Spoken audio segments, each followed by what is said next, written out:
Dhrangadhra Halvad road ઉપર ધાંગધ્રા શહેરમાં પીજીવીસીએલની ઘોર બેદરકારી સામે આવી છે, જેમાં હળવદ રોડ વિસ્તારમાં જાહેર માર્ગ પરથી નીકળેલી 3 કિશોરી પર 11 કેબીનો એચપી જીવતો વીજ વાયર પડતા ત્રણેય કિશોરીઓ ઘટના સ્થળે ઢળી પડી, જ્યારે ત્રણેય કિશોરીઓને તાત્કાલિક ખાનગી હોસ્પિટલ ખસેડી, જ્યાં આશરે 11 વર્ષીય ધ્યાના લાલાભાઈ સંપુરા નામની કિશોરી મૃત જાહેર કરી, જ્યારે અન્ય બે પ્રિયા ભાર્ગવભાઈ દવે ધૈર્ય લાલાભાઈ સોમપુરા કિશોરીની તબીબો દ્વારા સારવાર શરૂ કરાઈ છે।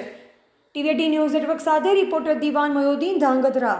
મારી દીકરી એમની દીકરી મારી દીકરી છે। અકસ્માત થાય બધાના માટે બહુ ખૂબ જ દુઃખદ ઘટના હોય છે અને થવો અલગ છે અને બેદરકારી બી અલગ જોવા જાય ની તો આના અકસ્માત આપણે નથી કરી શકતા। ટેકનિકલ તમે કીધું ને કે ટેકનિકલ કારણસર કંડક્ટર તૂટીને પડ્યો અને ઈ ફીડર આપણે હમણાં 2 વર્ષ પહેલા જ આપણે ચાલુ કરેલો છે।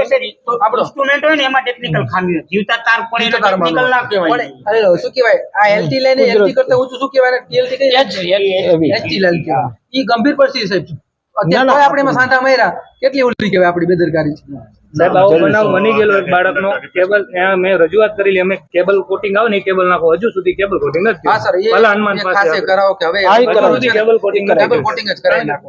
બનાવ બની ગયો છતાં પણ આ નથી લીધેલી નો નહીં કરાય રજૂઆત છતાં એમ થોડું સાહેબ તમે બીજી કોઈ દુર્ઘટના ના કોઈ પરિવારનું કે કોઈ પશુ પંખી કે નુકસાન ન થાય એવું થોડું પોલી કરો સાહેબ।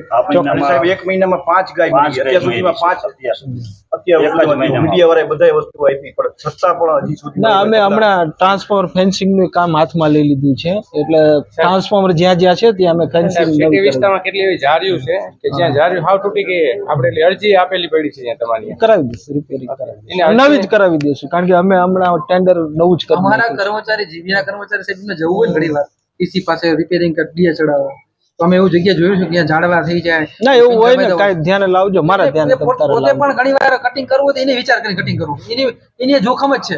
જીબીના કર્મચારીને જોખમ, આમ પબ્લિક તો ખરું જ, પણ જીબીના કર્મચારીને જોખમ હોય છે, પણ નાના અધિકારી તમને ચોખ્ખો કર્મચારીઓ મોટા અધિકારી નથી કહી શકતા।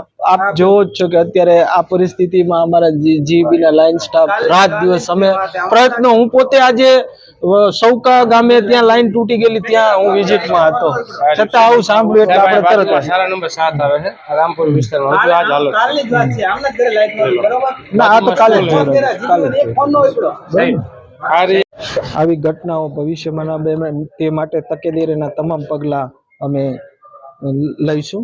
Thank you.